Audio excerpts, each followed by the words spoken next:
Hi, everybody. We have to be quiet now because we're in the library. I want to welcome all of you to this meeting, this inaugural meeting of the Friends of the University Libraries. And we're delighted to see so many people here today. The first thing I'd like to do is introduce the library, Friends of the Library officers, and then our ex officio members. So, officers, when I call your name, if you would just stand up or wave, whichever you're most comfortable. I'm Gretchen Scott, and I'm the president. And Marie Meyer, where are you? There's Marie in the back. She is the vice president in charge of events. Then we have Sharon Prather. Sharon is right there, and she is our membership secretary. Ann Williams, raise your hand, Ann. Ann is our corresponding secretary. And our ex officio members, our treasurer, Donna Ortega. Is she here? Okay.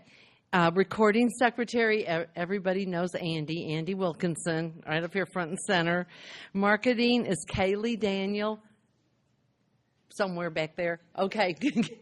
She's busy marketing as we speak.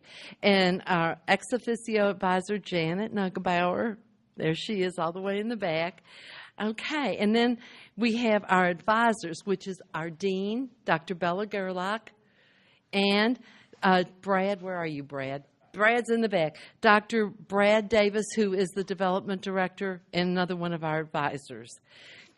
So what we're here for tonight is I hope you all have joined, or you will join soon.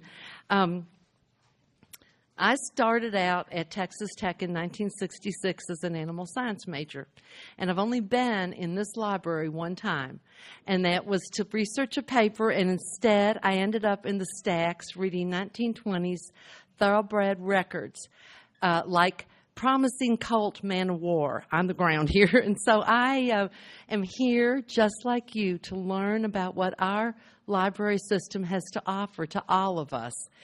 The Southwest Collection right now has the Baseball Hall of Fame exhibit. In the fall, they're going to have a Dirk West exhibit. The library offers a reading book series, and they're going to have a panel discussion and a book signing on Marvel Comics into film, essays and adaptations since the 1940s. And I think that will be very interesting. And as members, you all will get notification of all of these things. Another benefit of being a member of this University Friends of the Library is having discounts at the University Press. They graduate. The more you pay in membership, the bigger your discount. And I don't know if all y'all know this or not, but the press has moved to 1120 Main Street. And they have a bookstore that's open during business hours and open on the First Friday Art Trail. So this is another wonderful benefit. Okay. Pardon me while I take a look at this. So what I'd like to do now is introduce our dean. Dr. Bella Gerlach received her PhD from, I'm going to get this wrong. Well, I am going to get it wrong. Virginia Commonwealth University. I'm reading out of the line here. A master's in public management from Carnegie Mellon and a PhD from in LIS, that's Library Science, from University of Pittsburgh. She joined the staff here at Tech, beginning her tenure in March of 2015 as professor and dean of the libraries.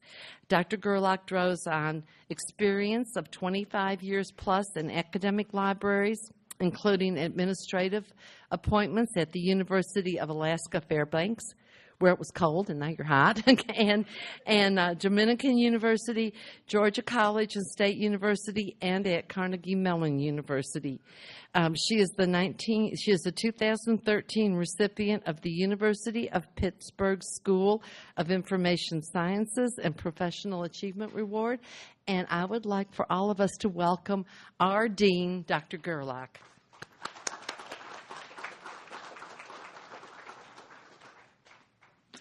Thank you very much, Gretchen. I'd like to point out before I start talking a little bit that if you don't want to go down to Main Street We have our director of the University Press, Courtney Burkholder, right here, and she has some wonderful titles there. It's not too early to shop for Christmas, so please stop by there. So thank you again, Gretchen, and on behalf of the libraries, I want to welcome you all. We are so glad that you came out this evening to hear this inaugural Friends of the Library lecture. We're very excited that we've got this group back up and running, and we're planning to do a whole lot of events and activities with the community in the years ahead. So welcome. So when's the last time anybody's been in the library here? That doesn't work here. That doesn't count. So I'm just going to tell you a few interesting facts from things that were different. I know that when I went to school, when I was in school, computers had foot pedals. They kind of operated like a sewing machine. And so now things are a lot different for our students here, but it doesn't mean that we still don't have the tools that we've all used to go through college ourselves or to use in the library. So we had over 1.3 million visitors last year. Now, you can see it's pretty empty now because it's the summer. So that's most of our traffic between the fall and the spring semesters. We circulated 100,000 items. That's right, we still circulate items, including a couple of skulls in there for the people that do anatomy courses. We answered more than 96,000 reference questions. So if anybody tells you that people don't need librarians or people to help them find things or do research, it's not true. We filled more than 42,000 interlibrary loan requests for things that we don't have. And we usually fill those requests within 24 hours. That's amazing. Do you remember how long it took to get a book from another library? Years ago, I think they still had the Pony Express then, at least they did for me. We had 2,000 workshops that reached 17,000 people. So students were here learning from us how to do things. We have the most computers on campus, 266. We have the only digital media library lab and a sound recording studio for students. So the next Brad Paisley might be right downstairs as we speak. Our collections include over 300 databases, over 102,000 online journals and newspapers, and 200,000 plus ebooks. We have more than 1 million images. We had, last year, 31 million full text searches. That's incredible. So what that means is that any time a student or faculty member or staff member looked up something in a database and they looked at that full text article or they downloaded it, 31 million. That's an incredible amount of resources that we provide to our community and to our students. We have 5,000 manuscripts over in special collections, 6,000 oral history recordings, and yes, we still buy books. We have over 2 million physical volumes. So that would stretch from here to Austin. Not that anybody would want to make that trip, because I like Lubbock. And you'll notice that there are some changes going on in the physical space as well. Anybody notice that tape out there as you came in the door? So in the fall, this will be one big room. The fountain will be taken out, and we will have a big double T in there. And so we'll have wide open space so that we can have more events like this, and so that the students will have a lot more space to sit and do all kind of fun things. So the other thing that we do besides providing great resources and doing all that is that we're a place for discussion and community involvement, and that's why you're all here tonight. We want to have our community in here working with our students, working with the staff, and all learning from one another and having discussion. So thanks again for coming. So I do encourage you to leave your contact information. Of course, we have a Facebook page and Twitter and all that kind of stuff. And the event tonight we're actually going to record and we'll put on a YouTube channel. So if you've missed a lecture in the past or one in the future, you'll always be able to catch up. So without further ado, I'm going to now turn it back over to Gretchen, and I want to thank Gretchen and the rest of the friends for doing such a terrific job for us here at the library.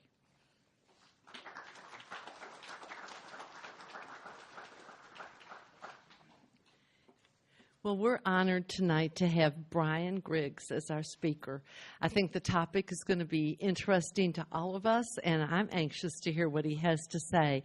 I'm going to be brief with my introduction, but Brian Griggs, AIA, is a principal with Park Hill Smith and Cooper.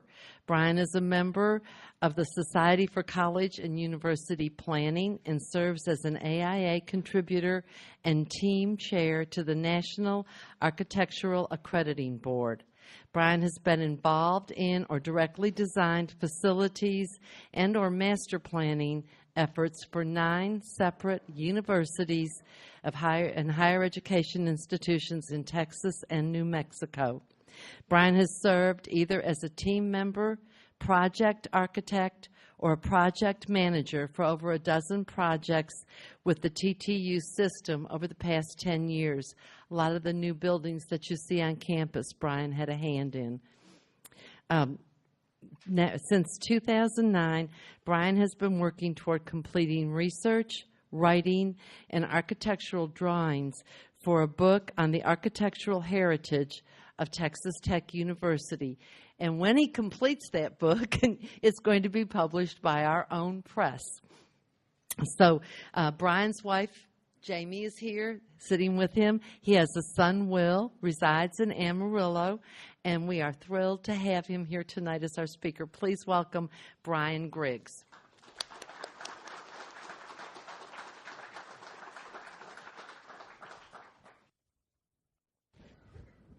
All right, I think I'm live here. Thank you so much, Gretchen, Dr. Gerlich, and also thank you to the University Press, to Joanna and Courtney and Brad Davis also in the library for allowing me here this evening. Yes, I've spent time here in this library in the course of doing research on this book, so we'll put a plug in there for that. And as Gretchen had mentioned, I've had the privilege of working with team members, some of which here this evening at PSC on a number of projects at Tech. Some you may be familiar with. First, in the upper left-hand corner, the Seeds Innovation Center, which was a partnership with Bayer Crop Science. Also on the upper right and lower left, the Rawls College of Business and what's coming up out of the ground right now over near Tech Parkway and Marsh Sharp Freeway, the new system office building, which I've had the privilege of working with Gary Ferguson, who's here this evening, has led or leading those projects. And then also worked with facilities planning, construction, their excellent team there 2 years ago in completion of the master plan update for the Lubbock campus, which was just an absolute treat. I'm a geek, a nerd, and thankfully I've come to a point of age in my life where you can be a geek and a nerd, and it doesn't really, you don't lose points for that. It might actually get you points if you're crazy enough to decide to write a book on top of work and raising a family and things like that. And so my wife Jamie is here this evening, and thank you, Hun, for putting up with me. We'll be on vacations, and my love of higher education will show up. We'll be driving through San Luis Obispo, and I go, Hun, it's Cal Poly over there. We have to drive through Cal Poly. I mean, and she'll roll her eyes and say, fine, 10 minutes, let's get through. 25 minutes later, we're finally heading down the road again. And the other joy of our lives, our soon-to-be 15-month-old son, Will. And so I have to thank Jamie for allowing me to the opportunity to put in time on this, and it's been an added investment, and thank you, Hun, for that. This is a great time for history. History, I think, has had a bad rap for a long time as being this thing where you are memorizing or learning names and dates and wars and places and yada, yada, yada by rote. And Whereas I think we're in this era right now. There's just been some fantastic nonfiction writing, and I bring to attention writers like Eric Larson and Laura Hillenbrand and Michael Lewis, and even toss in on the documentary front Ken Burns. But one person in particular I wanted to call out was David McCullough. And a few years ago, when HBO did a miniseries based on his book, John Adams, Tom Hanks and Gary Getzman were so impressed with McCullough and his involvement with the book that they insisted on doing a documentary about him that accompanied the miniseries. And if you haven't watched that, you really need to, just to understand this man. First of all, as an architect, I love McCullough because he went to school wanting to be an architect. He went to Yale. And decided to change his major. He still loves to do watercolor portraitures. He's a fascinating man. But in that documentary, they show excerpts from a speech he's giving. He's talking about how history is not about names and dates and places and things. It's about human beings and history. History is about drama. It's about love and hate and tragedy and triumph and these human moments that help to bring stories to life. And it's important to me, and it's been important to me in the course of this book, that this story of the architectural heritage of Texas Tech University is not about this facade has this pediment that's based on this building. And this facade differs from the others because it has pairs of pilasters to it and has arabesques on it, whereas this one does not. And no. This is an incredible story about people, the architects, the administrators, events in history that shaped our university that I don't think the public really understands. The students, faculty, alumni of this university don't realize. My boss, Sector Director Dan Hart's fond of pointing out a quote by Winston Churchill after the V2s were knocked out in Holland and Belgium. Britain could finally look to rebuilding London, and in late 1944, Winston Churchill is addressing the House of Commons and arguing the point of how the city should be rebuilt, and makes this very poignant quote that we shape our buildings and thereafter they shape us. And never have I seen a more true story of that as to how it has shaped an entire group of people as that at Texas Tech University. I'll be so bold as to make the following thesis point: that perhaps no other American college or university has been shaped more by its architectural heritage than Texas Tech University. Now, I've been to colleges and universities across the United States, and when you talk about the sheer history of universities, no, unlike Virginia, our university was not designed by a former president of the United States. Unlike Princeton, our administration building was not the site of a Revolutionary War battlefield. But that's not what I'm talking about. I'm talking about the heritage, the fabric that made up who we are. I think it's fair to say that we're a bold and intrepid group of people, Red Raiders. I think that's shaped largely by a very bold and braggadocious style of architecture that I want to tell you a little bit about today. And there's 4 elements that I do want to talk about that make that up today. First and obvious is Spain. What happened in Spain? What happened during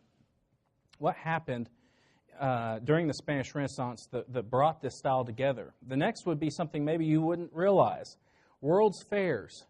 World's Fairs and expositions had a tremendous impact on American higher education and had a huge impact on Texas Tech.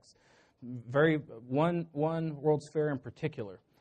The next is just the shape of American colleges and universities. We have one of the great inventions of American history are our campuses.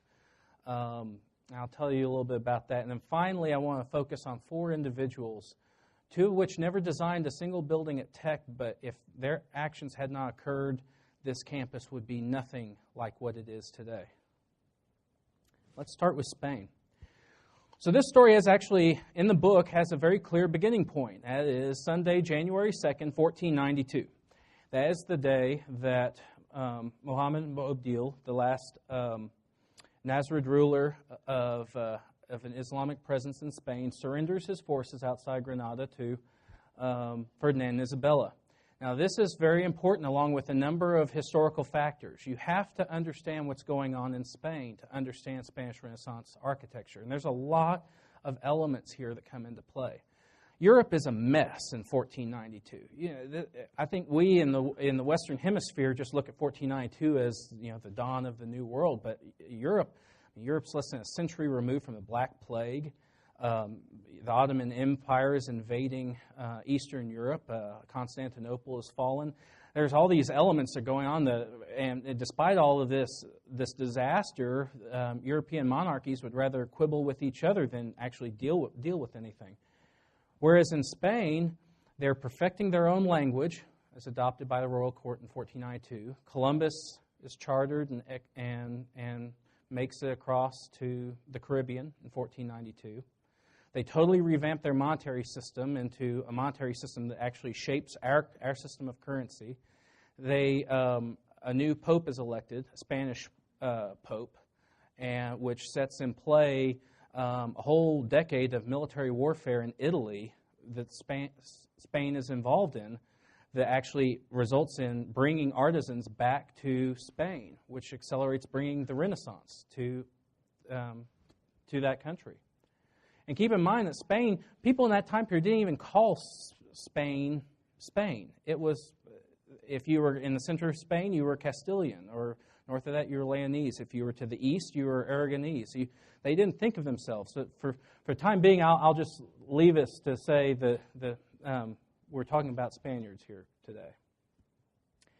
Now, a person here on the left, this is your typical Spanish nobleman of the period, what we call a hidalgo. The hidalgo, sorry, I'm still working on my Spanish pronunciation. Forgive me. This was a bold group of people who were becoming bolder, because in 1492, the royal court in Spain finally abolished taxes for noblemen, and also in some cases, in some lines, were receiving subsidy from Spain. So, of course, everyone and their sister were trying to find, those third, fourth, and 10th cousins who happened to be a duke or duchess or whatever.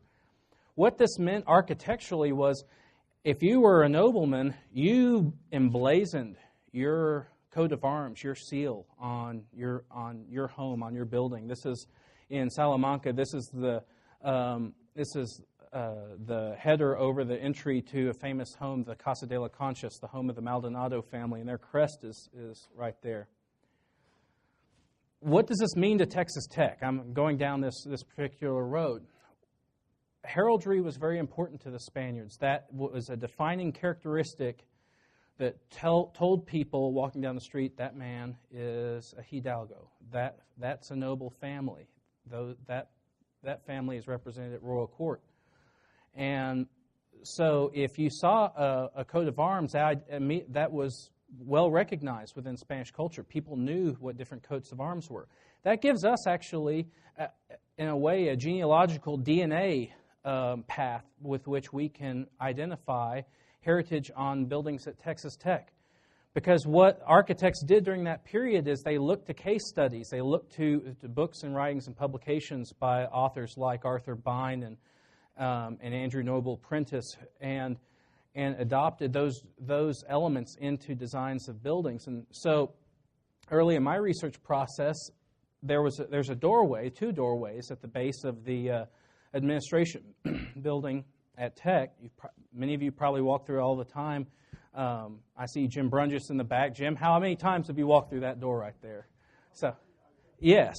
Well, when I was in school, I thought that coat of arms above it was the coat of arms to the Domino Pizza Company, because it had these gold bezants and panels there. Well, actually, it belongs to a particular family, and if with a little bit of research, we found out that this was actually based on a very specific door that was field measured in 1892 by Andrew Noble Prentice, a Scottish architect who was a Soane medalist in England, and was doing his medalist research in Spain.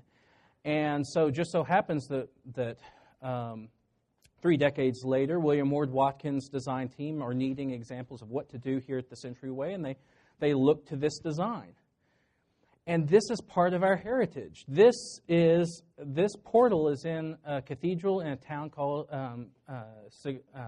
Sigüenza, which is just northeast of Madrid. The cathedral, it's a blessing. It's still with us today. It was almost blasted to the ground during the Spanish Civil War. The townspeople declared allegiance to the nationalists. The Republican forces besieged the city. They almost blasted the building apart. Thankfully, it survived. That story is part of our story. None of us knew that. This was designed by a man, Esteban Hamete, who would die in the Inquisition. I mean, there's such a deeper story to these elements on our campus that we didn't realize. What else makes up? So there's a style of architecture. Some of you may have heard the term plateresque, the estilo plateresca. This style, the term is a reference to the jewelry of the 16th century that was worn by the middle and upper class. It was very delicate, very ornate, and that's what the architecture looked like. The detail on the buildings, these arabesque panels and the filigree and detail work. Well, keep in mind, this is not an exact form of the Renaissance. It was a hodgepodge of things, including the Gothic architecture. All of these buildings are in Spain. I don't think any of us think of Gothic architecture when we think of Spain. But this Toledo, Sevilla, and then Burgos Cathedral here in the upper right. We walk around campus, and I know we've designed many of them.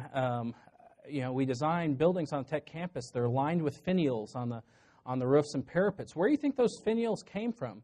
Well, they came from the Spanish architects and builders of the period, the Maestros Mayores. Their fathers before them were building Gothic cathedrals. Those Gothic cathedrals were being built, into the 1500s.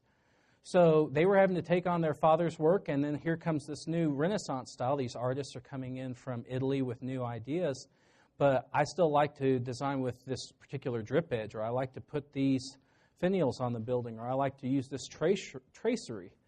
And so there's as much Gothic architecture still in Spanish Renaissance as there is Italian Renaissance architecture. On the left is the Escuela Menores at the University of Salamanca. It's now the rectory office. And this actually was used by William Ward Watkins in the design of the archway to West Engineering, if you're familiar with the West Engineering building here. But you can see the Gothic drip edge there, the big square drip edge and detail there over the main entrance. It's a hodgepodge of architecture. And that hodgepodge extends back. I mentioned earlier about the expulsion of the Nasrid dynasty from Spain. But the people still stayed there.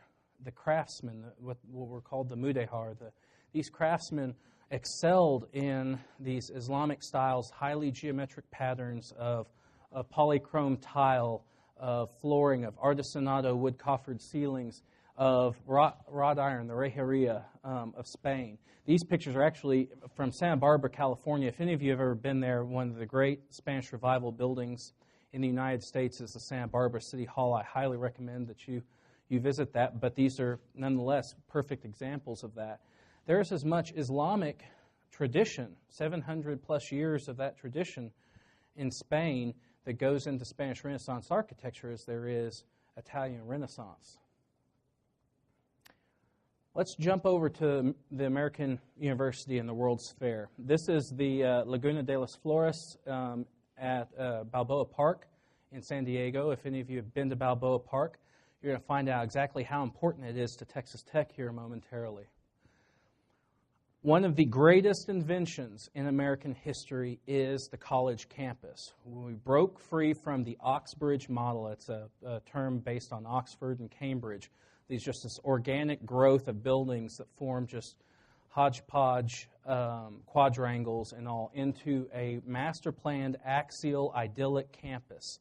And this really sets the stage for later movements of architecture in the United States, like the City Beautiful movement. On the left, of course, the famous Rotunda Library at the University of Virginia, designed by Thomas Jefferson. On the right, this is Jean-Jacques Gramet's plan for Union College in Schenectady, New York in 1813. And you can see in it the concepts. If you've ever seen the master plan of Texas Tech, this is where it began. But think about it here. If not for this type of idyllic campus environment that everyone wants to flock to, I mean, everyone in the United States wants to go to college now. They want to go to environments like this. Well, these are the environments that have produced the creation of nuclear fission, a polio vaccine, how many thousands, hundreds of thousands, millions of volumes of poetry and literature is created this place where these great things can happen. But there's another end of that, another place where the City Beautiful movement, as I mentioned earlier, took off, and that is the World's Fair. This is the World's Columbian Exposition in Chicago, Illinois in 1893. I had mentioned Eric Larson earlier. If you've read Devil in the White City, you've read about this site. This is a hugely important architectural event in American history. But it's also important for Spanish Revival architecture. It is the first place in the United States where the general public get to see Spanish Revival architecture for the first time in two forms. One is more on the Spanish colonial side, a simpler, more kind of a stucco form building in the form of the California State Building and Pavilion that was on the grounds here. But the second happened to be the Texas State Building. And I must do a plug to the great team at the University Press. If you'd like to learn about this building, it was designed by Texas architect James Riley Gordon. And the University Press published a fantastic book by Chris Meister about 4 or 5 years ago. Highly recommend it. But this is actually the first Plateresque Spanish Renaissance building in the United States. Renaissance Revival building. And it's Texan. Ironically, nothing else is done in Texas in this style, really, for decades on. But it's a fascinating deal. Hold that thought about World's Fairs because you'll see what I'm getting at when I talk about the architects. And there's 4 architects I want to focus on here. 2 of them you may have not ever heard of before. They never designed a thing at Texas Tech. The first one's Bertram Grosvenor Goodhue. The second is Ralph Adams Cram. The third is William Ward Watkin, who I think we're familiar with. And finally, Wyatt C. Hedrick. Now, Cram and Goodhue were partners of the firm Cram, Goodhue, and Ferguson. And it was a Boston, New York-based firm, turn of the century. William Ward Watkin was a graduate of the University of Pennsylvania and went to work in the Boston office under Ralph Adams Cram. And Wyatt C. Hedrick was a firm principal with the firm Sanguinet, Statz & Hedrick in Fort Worth, Texas. The events of these 4 individuals really set the stage for this campus. I want to start first with Goodhue. Goodhue was a Northeasterner, but he was a commoner. He didn't go to a prestigious institution. He went through apprenticeship, but the man could draw. He was an outstanding delineator. Absolutely incredible capabilities. He hand drew this concept. This is what we know as Balboa Park today. This was a concept for the Panama, California Exposition in San Diego in 1912. It was built in 1914, 1915 in honor of the opening of the Panama Canal. And he won that project in part because of skills like that. There's a letter over on the right-hand side here. This is a letter, jump forward about 10 years later. This is a letter from William Ward Watkin in Houston to Amon Carter telling him that the Texas Tech leadership needs to get on a train, which they did in February of 1924, and go to San Diego and see the work of Goodhue, to see this fair. See, the World's Fair in San Diego was a city about twice the size of Plainview, Texas today. I mean, it was not a huge city. They wanted something to put them on the map. And that's a lot of times that was what World's Fairs were. They were just really booster activities for their communities. Now, at this point, as we got close to the First World War, World's Fairs were becoming pretty tiring events. These great white fairs were these big neoclassical column. People had seen that, and attendance was down. Goodhue said, "You're near the Mexican border. You need a Spanish Revival design." Now, Goodhue and Cram, they were Gothicists. If you were to go to Wikipedia or find a book or do something like that, you look through it, 2 out of 3 of their projects were Gothic Revival buildings, and they were fantastic at it. They loved it. Cram adored Gothic Revival architecture. They both loved Spanish architecture. Goodhue, actually, to tell you what a prodigy he was, at the age of 19, he just did a rendering for a new church, a cathedral in Dallas that was never built, an Episcopal Cathedral in Dallas, and won the project over other national firms. Beat out Carrera and Hastings. I mean, the age of 19. He gets on a train, goes to Dallas, meets with them on the project, decides to take the train down to the border and go to Mexico, and he falls in love with Mexico. This is all hugely important to Texas Tech because his work, along with an associate of his, Carlton Winslow, creates this site, which you can go to today, the World's Fair in San Diego.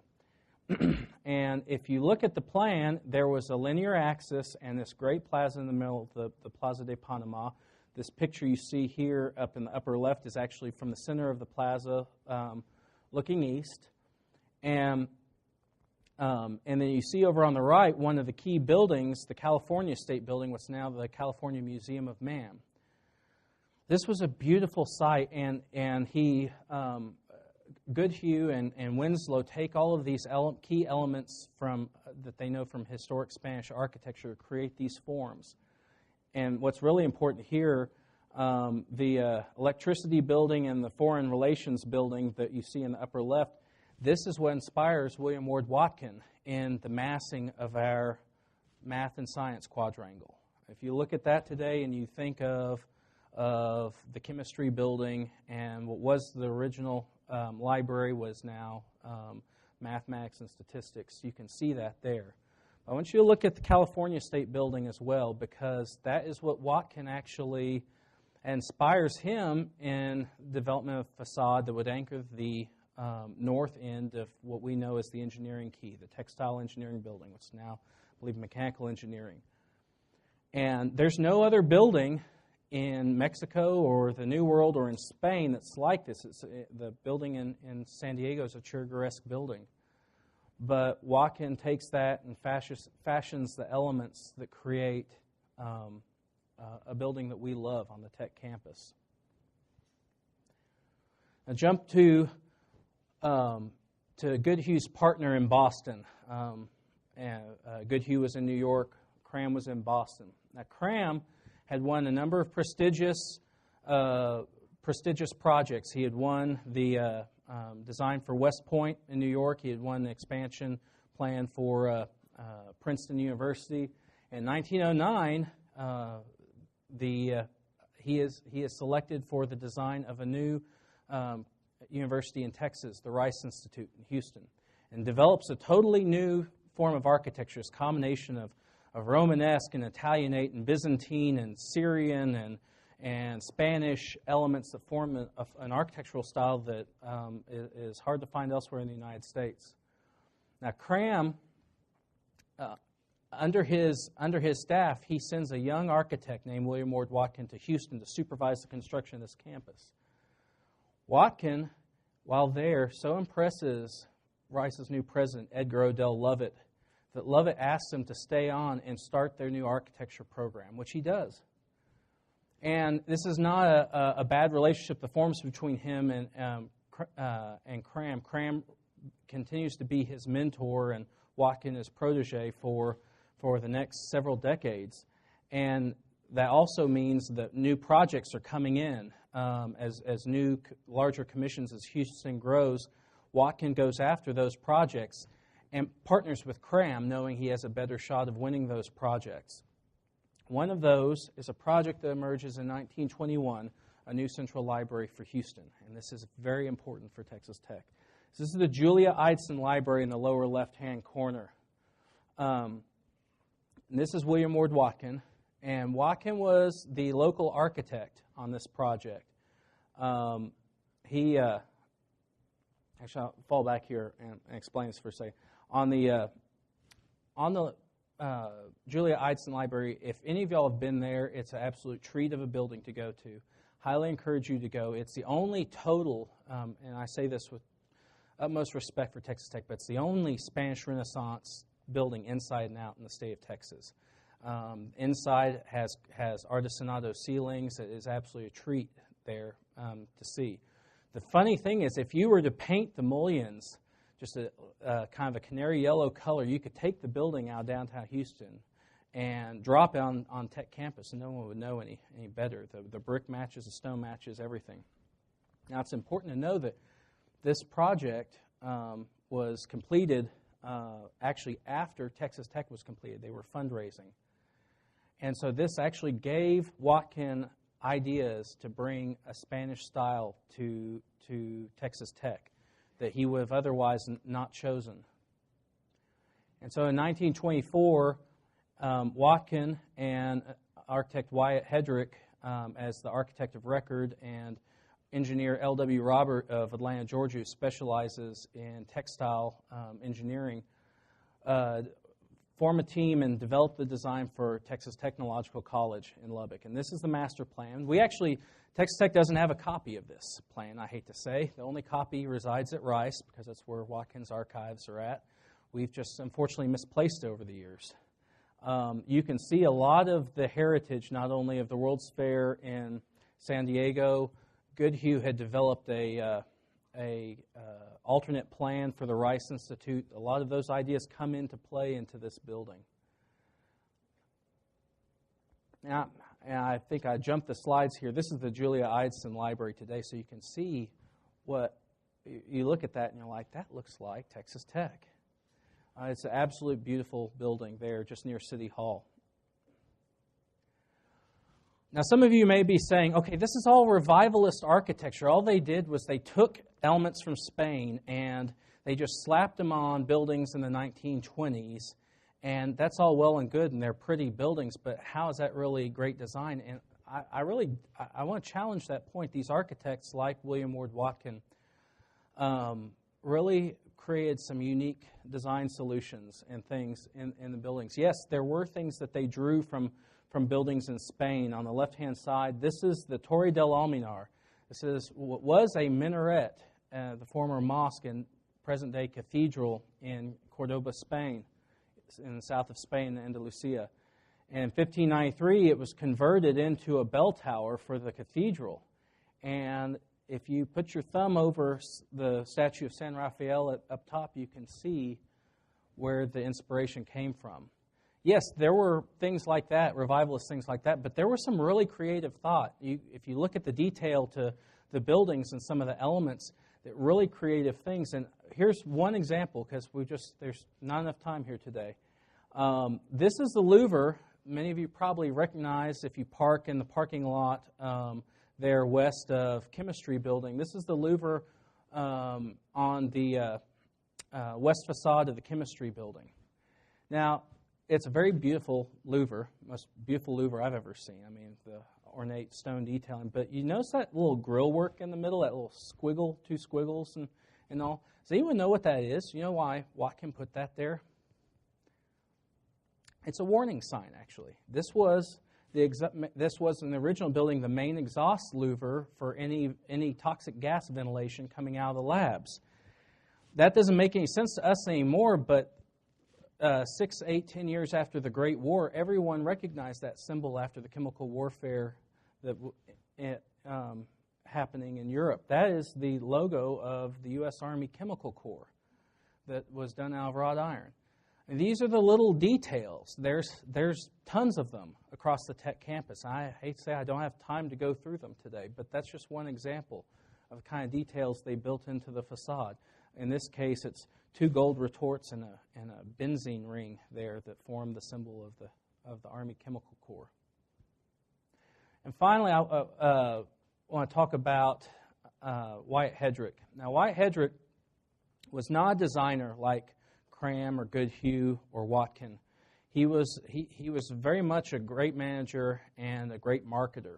And in 1929, tragedy struck William Ward Watkin. While he and his family were vacationing in Europe, his wife is taken ill with severe stomach pain. They find out she has terminal stomach cancer. She dies in a Paris hospital. Watkin is heartbroken and withdraws from his practice at a time where things are on the wane at Tech, but Hedrick is shrewdly looking to become the sole architect in designing buildings at Tech, because at that time, Watkin was coming up with the rough designs. Hedrick's team in Fort Worth were producing them. They were drawing them. And he did have talented designers on his staff. There in the bottom corner, that's Herman Paul Keppy, who was their chief draftsman. He actually carried on the heritage, starting in 1934 with what we know now as West and Doak Hall. Hedrick's firm was a sole architect at Tech for the next 16 years, designing buildings. And a lot of that came with Keppy's design work. This all came to a head in 1949 with Hedrick's firm designing the Shamrock Hotel. Everyone familiar with the book and movie Giant? That book and movie is based on an event, the opening of the Shamrock Hotel on St. Patrick's Day, 1949. And that evening was an event that just totally changed the history of Texas Tech University as we know it today. And it would honestly probably take too long to explain some of it, but it's a remarkable story that I guess just to get you excited involves Frank Lloyd Wright getting kicked in the shin by a 7-year-old girl. I kid you not. It involves the entire campus and planning history of Texas Tech University changing because of a whiskey ad in Life magazine. And the ad that's in Life magazine is actually this photo right here. Because of the prevailing times, the sight of seeing White Hedrick, who actually rarely drank, drinking whiskey in National Magazine, got him fired from work at Baylor and successively from work at Texas Tech. You can't make this up, I swear. I can go into more detail about it because it's hilarious, but that's for the book. So to wrap this up, here we are at Texas Tech today. And the Roman poet Ovid had a saying, finis corona opus, the end crowns the work. But that's kind of a paradox. And I put the portrait of Washington by Stuart Gilbert up here because this is an example of every college and university in the United States.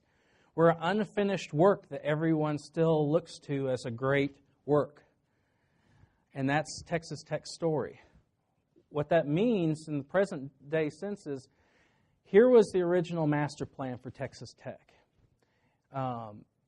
It was designed for 6,000 students. It was going to cost approximately $7 million in 1924 dollars to do that. But where do we stand today in that? Here's our current master plan. If you did not know, and you can go to the Facilities Planning and Construction website and actually review the campus master plan update. And if you do, you'll find out that in the next 10 years, Texas Tech University system will spend $1.4 billion with a B on this campus. Retroactively, if you reverse that back to 1924 dollars, that is enough to build the original campus that Watkin had master planned 3.5 times over. We're in a war right now. Texas Tech is in a war, not a shooting war. It's a new form of Cold War. It's like a space race against other universities. They're competing for more research dollars, more grants, more endowment money, more students, better faculty, bigger facilities, bigger bang, you name it. AAU membership, I think we all know what goes into play there. To win a battle like that or have an upper edge, you need a differentiator.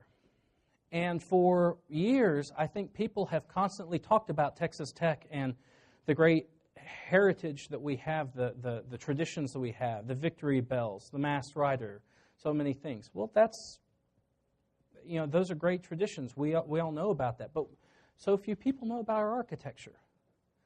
It is truly a differentiating factor. And that's part of what this book is about, is to finally and totally tell that story. So with that, I thank you for your time.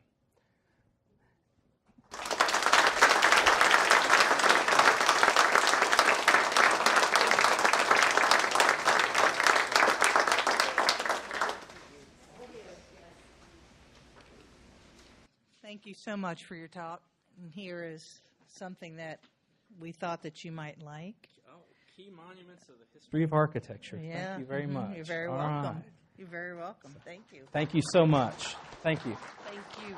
I know we all... Questions? Any questions? We'll start with Dr. Brungis. I have a question for you. Part of the tech legend is the great minds that are engraved around the administration building, the inside of that. Could you talk a little bit about Michelangelo and how that came about? Yes, well, it's interesting that it was a different form of writing Michelangelo in the 1920s. That was a standard form of writing his name. What he's talking about is on the frieze above the colonnade, south colonnade to the administration building, there are a number of key figures, perhaps in literature, science, and so forth. So Pestalozzi and Newton and then Michelangelo. But Michelangelo is spelled in two words. And so, Jim, I don't know if I'm answering your question, but... Well, the legend has it that the builders read the prints wrong and decided that'd be a good place to split Michael and Angelo. Well, I hadn't heard that, but it's an interesting story about the stone. So you need to understand what this was like during that time with the stone. All of the stone for the original buildings was quarried in Luders, Texas. It's kind of between Anson and Albany there. It's a dying town today. I don't think there's 300 people that live there. But at this time, there's no highway network, and most of the stone either shipped by rail, but in a lot of cases it was shipped by cart. It was shipped by a horse and ox-drawn cart, and that's exactly what happened. The carts were hauled from Luders. The craftsmen were working and fashioning there. So apparently they didn't know much about Michelangelo and Luders at the time. So that'll be my contribution to the legend. So, yes, Dr. Brink.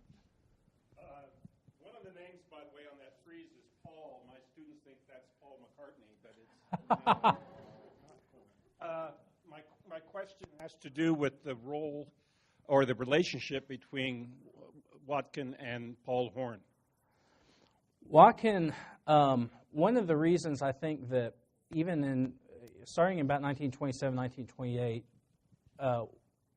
Hedrick is trying to become the sole architect there. What he can't rest apart is the relationship between Horn and Watkin.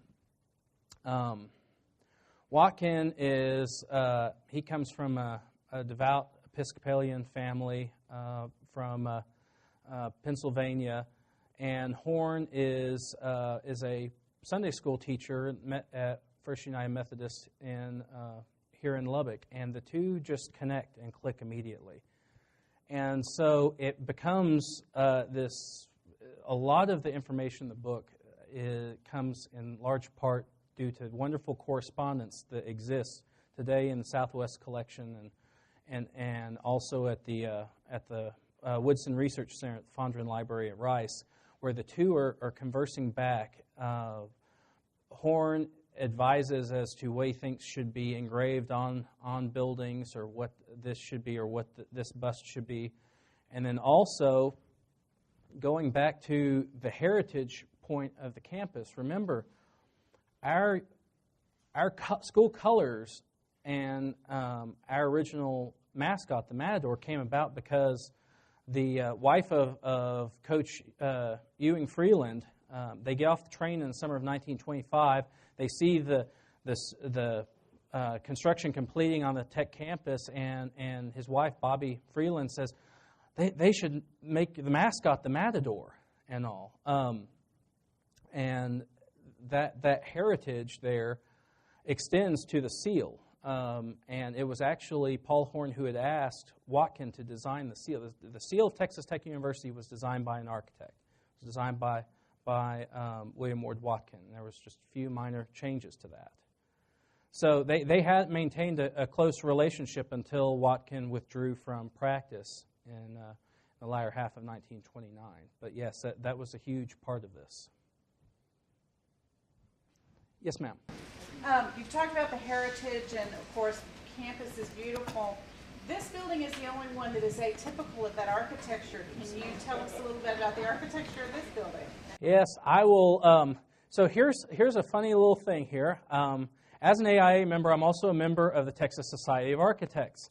The highest award given to architects in the state of Texas by the TXA happens to be the Llewellyn Pitts Award for Lifetime Distinguished Service. And that is named for the architect that designed this building. So I don't know if that hurts any of y'all's impression of the quality of the Texas Society of Architects. But Llewellyn Pitts was actually a fantastic architect, principal with Pitts, Mebane, and Phelps, a Beaumont-based firm. And what happened in the late 50s when Tech had so solidly outgrown the old library, what's now mathematics and statistics, the chief architect of the campus was Nolan Elmore Barrick, who was also head of the architecture program.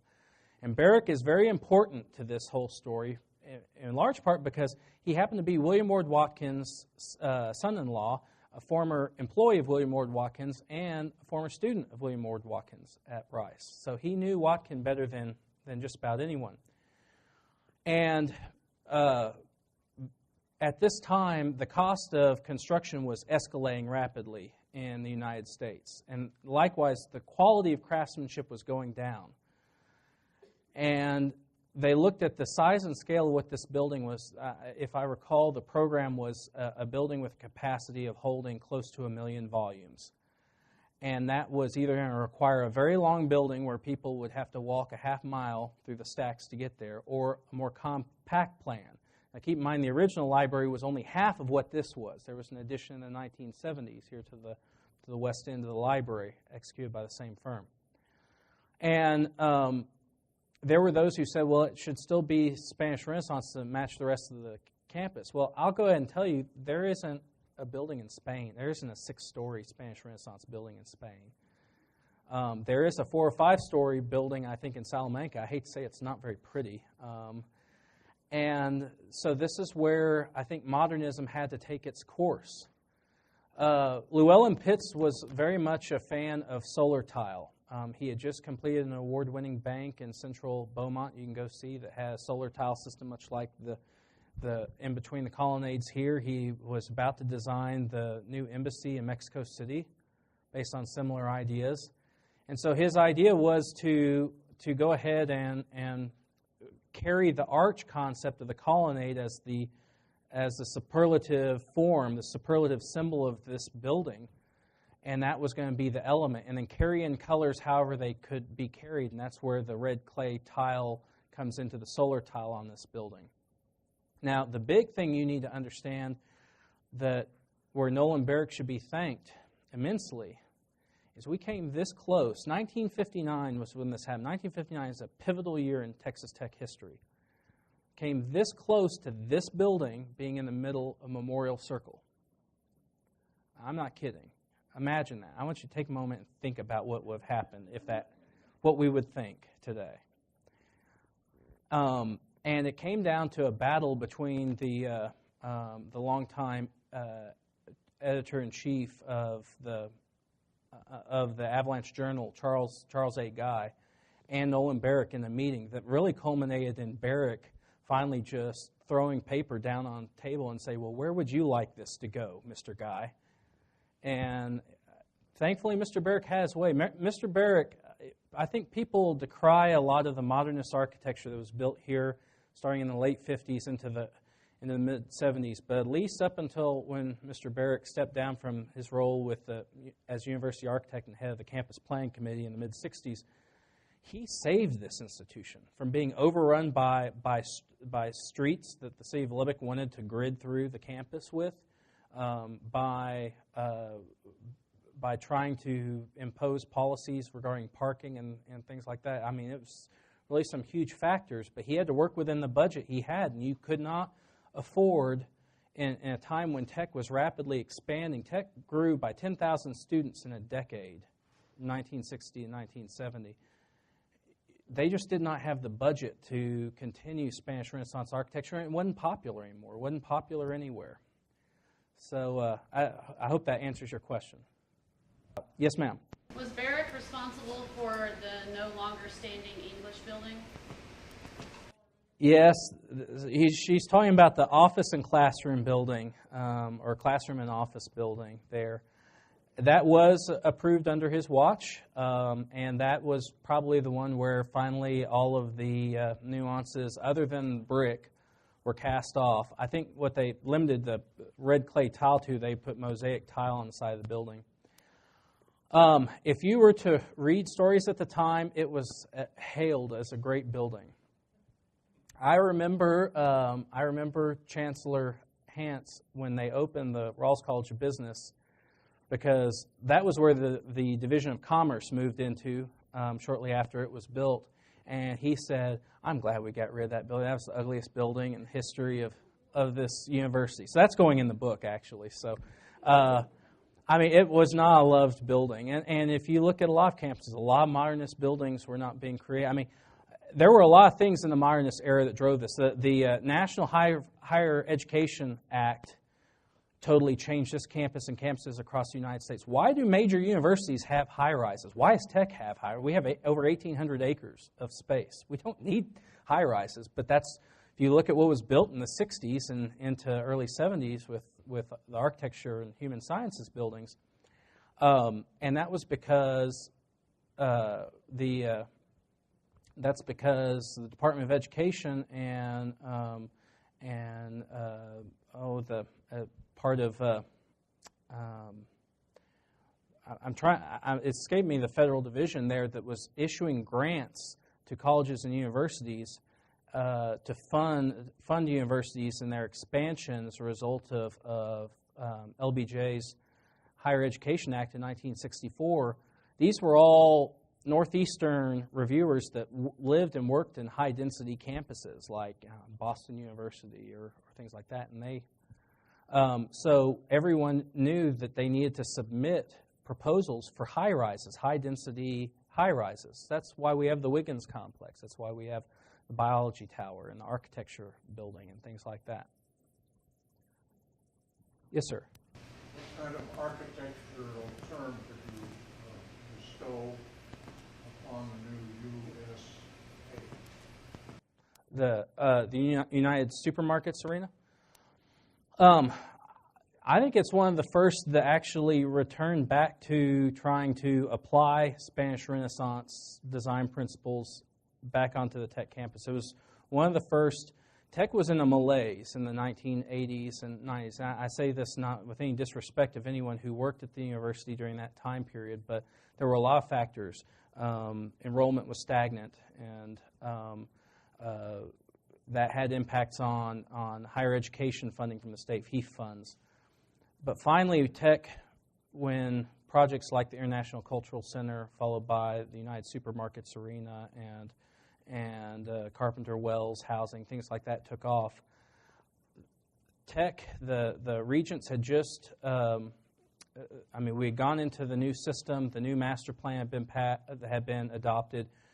The regents and design team at FP&C had said, this is our roots. We need to go back to our Spanish Renaissance roots. And so I make the same argument I would make with this building. How do you put Spanish Renaissance architecture on an 8-story gable form with earthen berms on 4 sides and a large vehicular entrance? And Teresa reminded me, is Rosser International that designed that? So I think Rosser had worked within the budget to the best of their ability to create that. So it's a revivalist piece of architecture. It's not based on a particular building in Spain, but that's what it was. Yes, Jim? I think it's very important for everyone to understand Jim Sowell was the chairman of the board at that time, and he was really committed, personally, professionally, and as chairman of the board, to going back to the Spanish Renaissance style. Teresa knows that, and the ones that were here, he really completely said that we will go back to that style for things like the International Cultural Center, the USA, things like that. And you have to understand, in the 1990s, no one had designed in that style for decades. So I think it's taken actually about 10 or 15 years to finally get back into the engine locomotion of designing in that style. And kudos to the design teams that worked on these initial projects, because projects like Southwest Collections or Carpenter Wells and all, you were having to adapt these to building forms that were never in the master plan. They don't exist in Spain. So how do you do that? And as Jim mentioned, I think Mr. Sowell even went with others to Spain to actually see some of the architecture there. The library has a wonderful globe that he donated here from Spain. Yes, and there's actually an interesting story in the book, because William Randolph Hearst comes into the architecture side of the story just as he did as being at one time the owner of the Coronelli Globe that Jim was mentioning. So I don't want to monopolize time here in questions, but are there any other questions anyone has? Thank you so much.